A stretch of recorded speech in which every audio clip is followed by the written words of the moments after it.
അമൃതാനന്ദമയി, കേരളത്തിന്റെ അമ്മ, ഇന്ത്യയുടെ അമ്മ. കടപ്പുറം സുധാമണി. ഓക്കെ, അമൃതാനന്ദമയി ആയ കഥ. ഓക്കെ, സുധാമണി അമൃതാനന്ദമായി ആ കഥയാണ് നമ്മളിന്ന് കാണാനായിട്ട് പോകുന്നത്. ലോകത്തിന്റെ അമ്മ വള്ളിക്കാവിലെ അമൃതപുരിയിൽ നിന്ന് അമ്മയായി വളർന്ന് പടർന്ന് പന്തലിച്ച മാതാ അമൃതാനന്ദമയി അക്ക സുധാമണി ഇടമണ്ണേൽ അക്ക കടപ്പുറം സുധാമണി. ഓക്കെ, കടപ്പുറം സുധാമണി ഏതൊക്കെ നിലയിലെത്തിയെന്ന് പറയുന്നുണ്ട്. സോ വീഡിയോയുടെ കമന്റ് ബോക്സിൽ എല്ലാവരും സൂക്ഷിക്കണം, ബി കെയർഫുൾ എന്നൊക്കെ പറയുന്നുണ്ട്. കാരണം മതമായതുകൊണ്ടാണോ? എന്തൊക്കെ കെയറിംഗ് ആണ് കമന്റ് ബോക്സിൽ. പൊളിറ്റിക്കലി ഇൻകറക്റ്റ് ആയിരിക്കും കേട്ടോ ഈ കടപ്പുറം സുധാമണി എന്നൊക്കെ പറയുമ്പോൾ. പക്ഷെ ഇവരുടെ കേസിൽ അത് പറയാം. ഞാൻ ഇതിനു മുമ്പും മാതാ അമൃതാനന്ദമയിയെക്കുറിച്ചും അവരുടെ മഠത്തിനെ കുറിച്ചൊക്കെ വീഡിയോ ചെയ്തൊരു വ്യക്തിയാണ് 2022. ഓക്കെ, ആ വീഡിയോനകത്ത് അന്ന് ഈ നരബലി പോലത്തെ പരിപാടികൾ കേരളത്തിൽ കേസുകൾ വന്നു. അതിൻ്റെ ബാക്ക്ഗ്രൗണ്ടിൽ ഒരുപാട് അന്വേഷണങ്ങൾ നടക്കുന്നു. അപ്പം ഞാൻ ചോദിച്ചൊരു ചോദ്യമുണ്ട്. ഈ മാതാ അമൃതാനന്ദമയി മഠത്തിൽ നടന്ന ദുരൂഹ സാഹചര്യത്തിൽ മരണപ്പെട്ട, എന്നാൽ അതൊക്കെ ആത്മഹത്യ എന്നുള്ള രീതിയിലേക്ക് എഴുതിത്തള്ളപ്പെട്ട കുറേയധികം മരണങ്ങൾ, ഇതിന് പിന്നിൽ എന്തുകൊണ്ട് ഒരു അന്വേഷണം നടത്തിയിട്ടില്ല? ഓക്കെ, അതേപോലെ തന്നെ കമന്റ് ബോക്സിൽ കാണാം, കടപ്പുറം സുധാമണി നല്ല ക്യാഷ് ഉണ്ടാക്കി. ഈ ക്യാഷിന്റെ പുറത്ത് നിൽക്കുന്നത് ക്യാഷ് ഇല്ലാത്ത സ്വാമിമാരെ ഒക്കെ ആരെങ്കിലും മൈൻഡ് ചെയ്യുമോ? വിദേശികളെ പറ്റിച്ച് നല്ല ക്യാഷ് അവരുടെ കൈവശമുണ്ട്, ഇപ്പോൾ കോടികളുണ്ട്. എന്തൊക്കെയാണ് ബ്രോ എഴുതി വെക്കുന്നത്? ശരിയാണോ? അന്തേവാസികളായിട്ടുള്ള പലരും പുറത്ത് വന്നതിന് ശേഷം ഇപ്പോൾ ബ്രിട്ടാസിനൊരു ഫോറിൻ ലേഡി കൊടുത്ത ഇൻ്റർവ്യൂ ഒക്കെ ഇപ്പോഴും സെർച്ച് ചെയ്ത് കഴിഞ്ഞാൽ നിങ്ങൾക്ക് യൂട്യൂബിൽ അവൈലബിൾ ആണ്.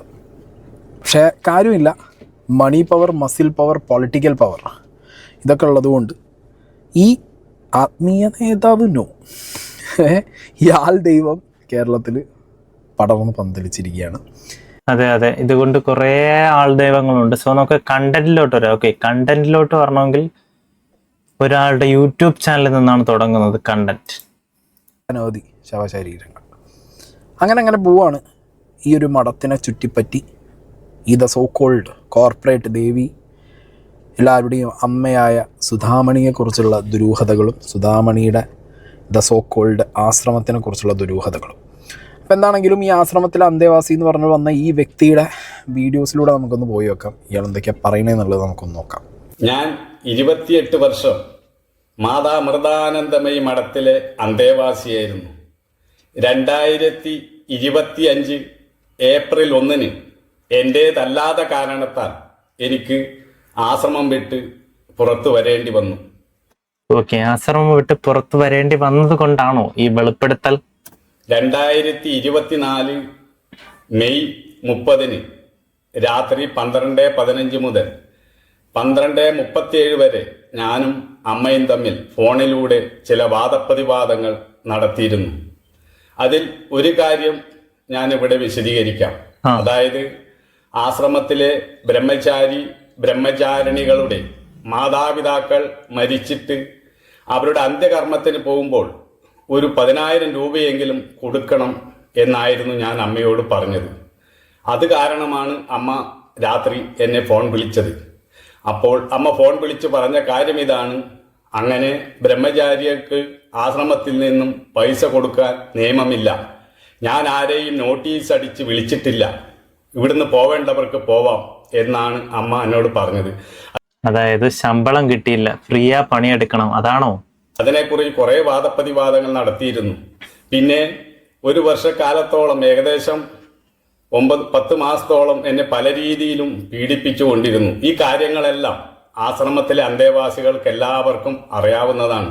അങ്ങനെ 2025 മാർച്ച് 29 അമ്മ എന്നെ നേരിട്ട് വിളിച്ചു പറഞ്ഞു, നിന്നെ ഇവിടുന്ന് പറഞ്ഞു വിടുമെന്ന്.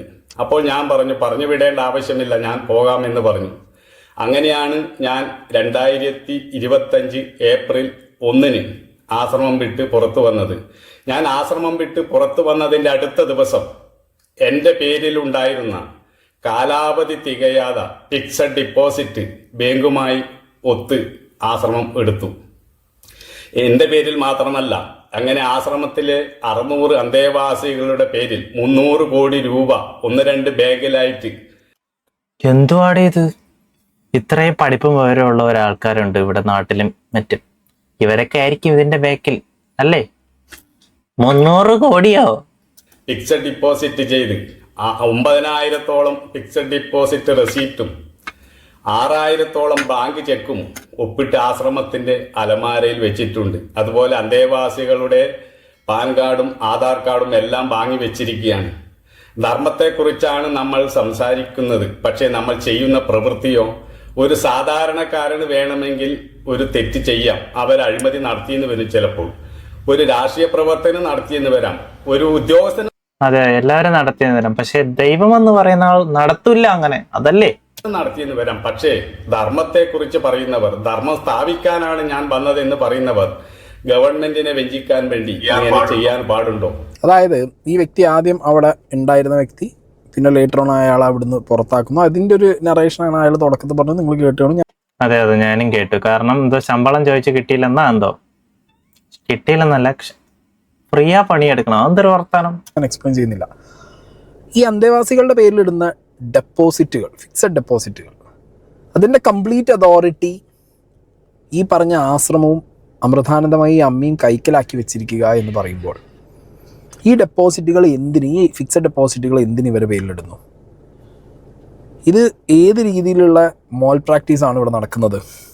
എവിടെ നിന്ന് വരുന്ന പൈസയാണ് ഈ ഫിക്സഡ് ഡെപ്പോസിറ്റ് ഇടാൻ? ഇപ്പോൾ ഒരു ആശ്രമമാകുമ്പോൾ അവിടെ പല സ്ഥാപനങ്ങളുണ്ടാവും ആശ്രമത്തിൻ്റെ കീഴിൽ, അവിടെയൊക്കെ പണിയെടുക്കുന്ന ആളുകളുണ്ടാവും. സെൽഫ് സർവീസ്, ലൈക്ക് എന്താ പറയുക, സെൽഫായിട്ട് അവർ വില്ലിങ് ആയി ഒരു ഫ്രീ സർവീസാണ്, സെൽഫ് ഫ്രീ സർവീസ് ആയിട്ടാണ് ഇങ്ങനത്തെ പല ആത്മീയ കേന്ദ്രങ്ങളിലും ആത്മീയ നേതാക്കൾ അല്ലെങ്കിൽ ഫ്രീ സർവീസ് എന്ന് പറഞ്ഞാൽ അവർക്ക് പൈസ കൊടുത്തില്ലെങ്കിൽ എന്തൊരു സംഭവമാണ്.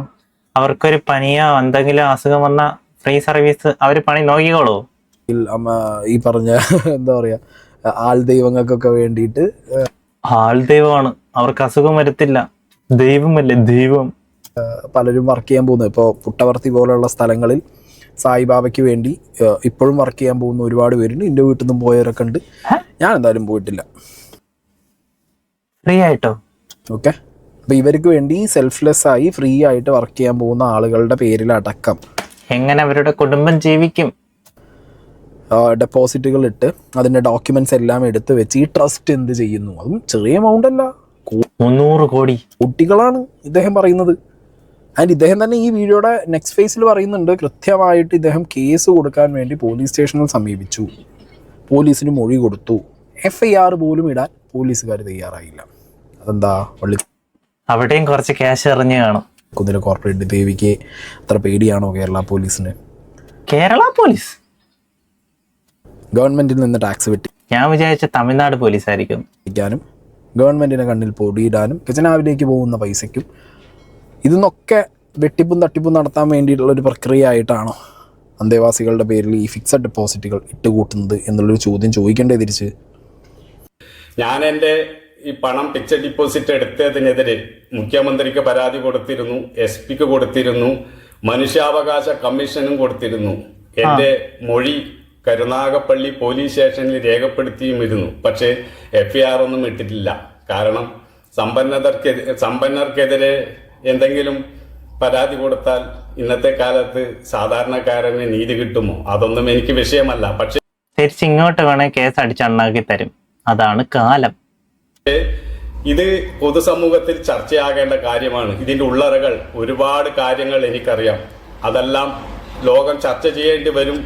സത്യം. ഈ വ്യക്തിയോട് എനിക്ക് പറയാനുള്ളത്, ബൈ എനി ചാൻസ് ഈ വ്യക്തിൻ്റെ വീഡിയോ കാണുന്നുണ്ടെങ്കിൽ നിങ്ങൾ ആ അമൃതാനന്ദമായി മഠത്തിലായിരുന്നു എന്നുള്ളതിൻ്റെ എന്തെങ്കിലും ഒരു പ്രൂഫ് ഉണ്ടെങ്കിൽ നിങ്ങൾക്ക് കാണിക്കാം. നിങ്ങൾ ഈ പോലീസിലേക്ക് കംപ്ലൈൻറ്റ് കൊടുത്തതിൻ്റെ പ്രൂഫ് ഉണ്ടെന്നുണ്ടെങ്കിൽ നിങ്ങൾക്ക് അത് കാണിക്കാം.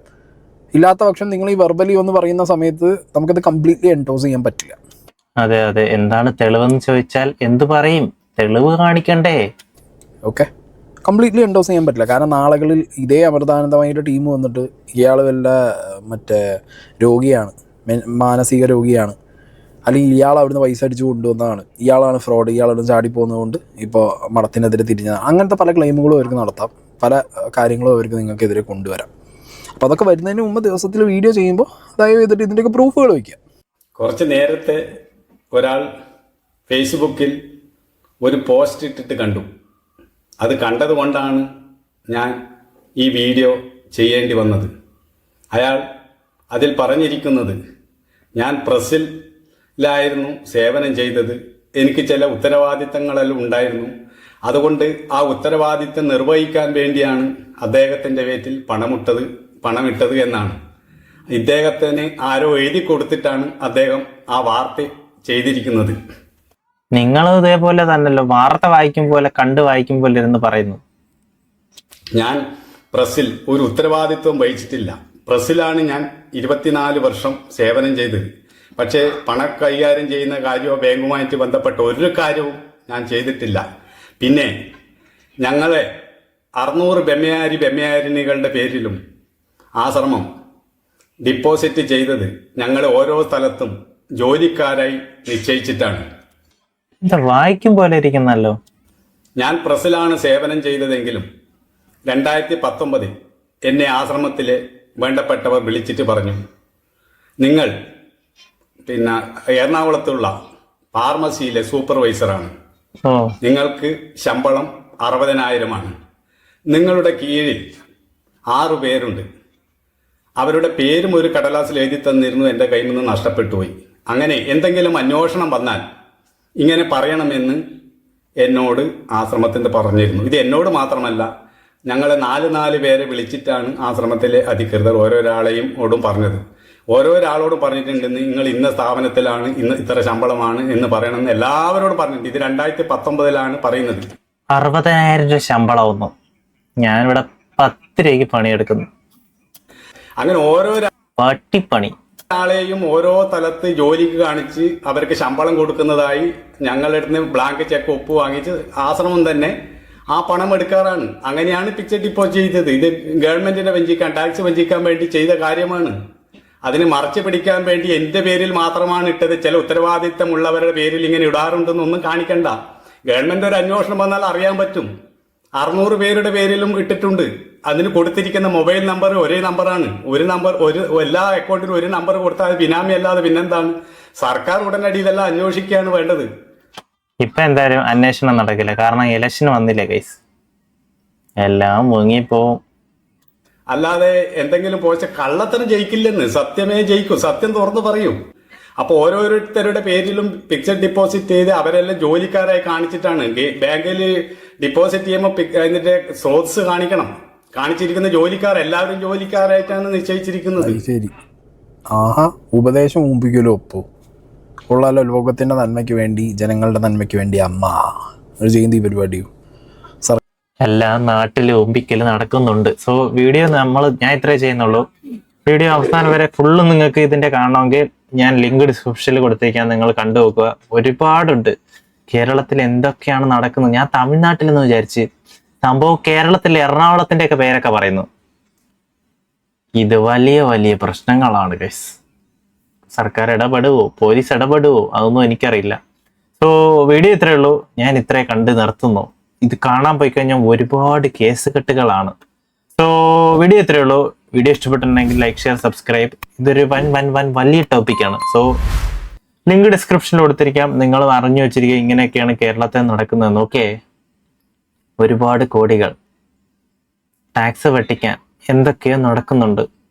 നെക്സ്റ്റ് ഇതിൽ മികച്ച വീഡിയോയുമായി അടുത്ത് വരുന്നവരേക്കും ബൈ ബൈ. ലിങ്ക് ഡിസ്ക്രിപ്ഷനിൽ കൊടുത്തിരിക്കാം. വീഡിയോ കണ്ടു നോക്കൂ.